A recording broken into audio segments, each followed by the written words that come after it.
এখন বাজে বেলা 3টে। আজকে 25 ডিসেম্বর। ভাবলাম দুজনে একটু ঘুরে আসি, তাই বেরিয়ে পড়ছি দুজনেই। সৌরভ রেডি হচ্ছে, আমি অলরেডি রেডি। আমাদের আউটফিটটা একটু শেয়ার করে দিই তোমাদের সাথে।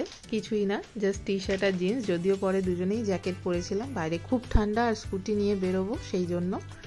বাড়ি থেকে বেরিয়েই ফার্স্টে আমরা গেছিলাম নিউ বকখালি, বাট ওখানে এত ভিড়, যেহেতু ওটা একটা পিকনিক স্পট, ভীষণ ভিড় ছিল, তাই ভাবলাম অন্য কোথাও যাওয়া যাক। তখন সৌরভ বলল চলো একটা নতুন জায়গায় তোমায় নিয়ে যাই।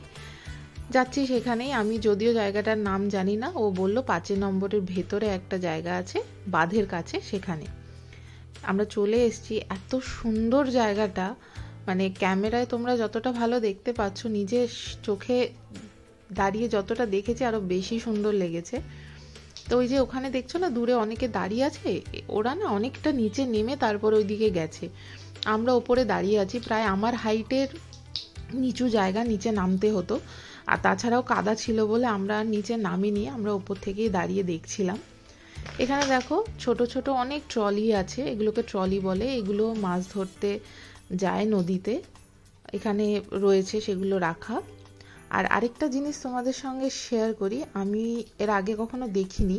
এখানে দেখো এই নৌকাটা অর্ধেকটা ভালো রয়েছে, অর্ধেকটা নতুন করে তৈরি করছে, হয়তো ভেঙে গেছে বা কিছু। তো বাটামগুলো বেশ সুন্দর সেট করে এখানেই ওনারা তৈরি করে নিচ্ছে জিনিসটা। আর ওই দূরে দেখতে পাচ্ছ একটা শিপ, এই নদীতে তো শিপ চলাচল করে, সেটাই তোমাদের সঙ্গে শেয়ার করলাম। এত কুয়াশা তো ভালো করে আমি ক্যাপচার করতে পারছিলাম না, আর অনেকটা জুমও করতে হচ্ছিল। আমরা বাঁধে অনেকটা নিচে নেমেছিলাম বাঁধ থেকে, তো এখন আস্তে আস্তে উপরে উঠছি। অনেকটাই নিচে আছে, আমি উপরে উঠে দেখাচ্ছি তোমাদের কতটা নিচে। আর উপরে বেশ কিছু খাবার স্টলও আছে, এই দেখো বেশ অনেকটাই নিচে, ক্যামেরায় বোঝা না গেলেও অনেকটা নিচে নামতে হচ্ছে।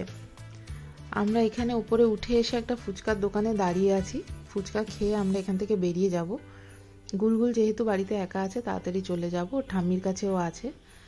ফুচকাটা খুব একটা ভালো লাগেনি, যাই হোক দুজনে 10 টাকা করে খেয়ে বেরিয়ে পড়লাম এখান থেকে। ফেরার পথে গুলগুলের জন্য একটু পেস্ট্রি আর কাপকেকস নিয়ে আসলাম।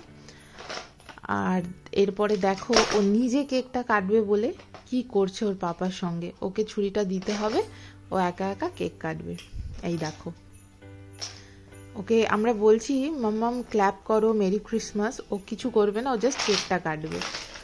তারপরে ও কেকটা খেলো, এবং আমি যখন ওকে জিজ্ঞেস করলাম মাম্মাম কেকটা খেতে টেস্টি, বলছে ওর খুব ভালো লাগে এইসব কেক চকলেট, সেগুলো খেতে ভীষণ ভালোবাসে।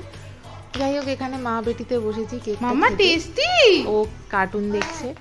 আর এক্ষুনি দেখো ছুরি নিয়ে আবার কেক কাটতে আসবে। আমি ভয়েস ওভার দিচ্ছি বলে আগে থেকেই তোমাদের বলে দিচ্ছি।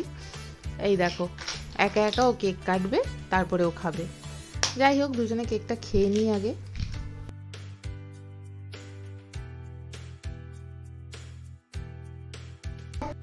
ব্লগটা আজকের মতন এখানেই শেষ করছি। ঘোরা, খাওয়া দাওয়া, cake cutting, everything complete.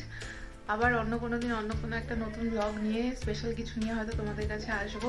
Regularly blog করা এখন পসিবল হচ্ছে না, আমার কাজের একটু চাপ আছে।